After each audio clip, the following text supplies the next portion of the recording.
What he was good at was relationships. He had no special friend, but a very, very wide range of friends. And we actually didn't realise that until his funeral, when we were just overwhelmed by the number of young people of his age from all sorts of backgrounds, different faiths, who just met up and introduced themselves to us and said, Neil kept talking about you, and we never realised he did that. And talking is what's key about all of this, isn't it? I mean, it must be hugely comforting to see how he touched so many lives and talked to so many people. Yeah. But you wish you talked more with him about the end of his life. Looking back on it, yes, I regret very much that we didn't have the serious conversations that might have made the big difference. I also realised that I missed some opportunities. Towards the end of his life, he was very ill, and he stayed for a while at our house. And we used to have a chat every evening. I used to go up to his room and sit there, and he really valued that. And then one night he said, Dad, do you believe in life after death? We ended up having an intellectual, academic discussion about it. I don't think that's what he wanted, but I missed the chance to have what might have been an important conversation.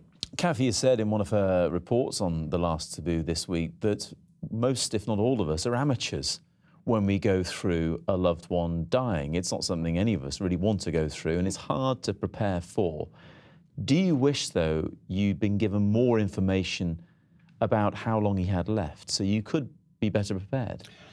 Yes, I'm talking with 6 years hindsight, and looking back, I'm amazed at how naive Dorothy, my wife, and I were. But yes, everybody seemed to be trying to be so kind to us and avoid shocks and avoid using the D word, not saying Neil's dying and not saying death is a possibility. Perhaps you need to discuss what you're going to do with it. So one of the biggest regrets I've got is that the last 6 months of his life, we went around chasing cures that weren't around and weren't going to happen. And I think of the things we could have done.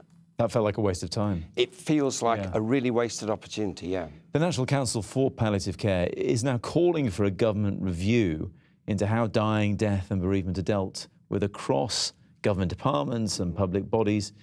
I know you're a teacher, and I know Neil's mum is working in this regard as well. What would you like to see done better? I think the first thing is the cross-department matter. This is not just a medical matter, it's about social services, it's about third sector, it's about volunteers, it's about bringing everything together. You see, Neil was so fortunate. A Macmillan nurse in 16 hours, overnight, out of hours, actually pulled together everything that was needed for him to die where he wanted to be, in his own flat. They're amazing, aren't they? Yeah, that was between 4:30 in the afternoon and 8:30 the following morning, and most of that is out of hours time. But that was a really an approach that went right across all sorts of fields.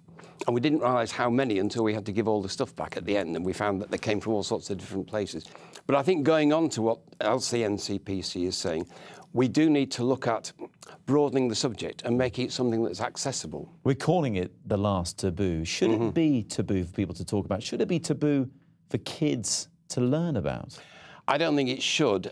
Dorothy and I go into schools thanking them for raising money for Macmillan on occasions.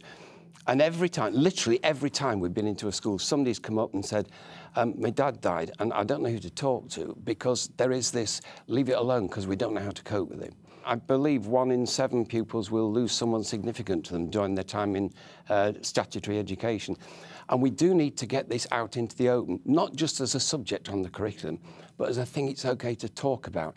I want to see schools where it's okay to be emotive, to go in and be emotional, to be upset, and for schools that will understand that. Children need help to carry through that.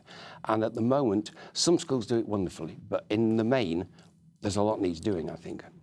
Well, Tony, thank you so much for coming in and talking about it today. Thank you.